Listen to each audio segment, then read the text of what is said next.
Saya nak tanya KJ, if you were in Steven's position, oleh kerana ada banyak isu seperti ini telah dibangkitkan, is there some pressure for you as a minister to at least do some symbolic things? Mungkin bukan simbolik juga, to let's say replace the CEO of HRD Corp. Yeah, possibly at least on leave, administrative leave, sehingga satu siasatan dibuat untuk memastikan tidak ada unsur jenayah at the very least, ya, tidak ada unsur jenayah. Dan ini juga memberi peluang kepada ketua pegawai eksekutif itu untuk membersihkan nama dia, memberi kerjasama kepada SPRM, sebab laporan dah dibuat terhadap SPRM, KSU dan juga ketua pegawai eksekutif dah buat laporan. Ini high profile case.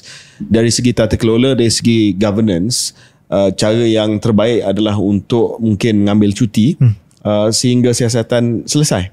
Dan mungkin dengan cara itu ia akan memberi keyakinan kepada orang ramai bahawa okay, at least walaupun due process, ya, dia tidak menghukum orang terlalu cepat, tetapi ada nampak proses yang meyakinkan.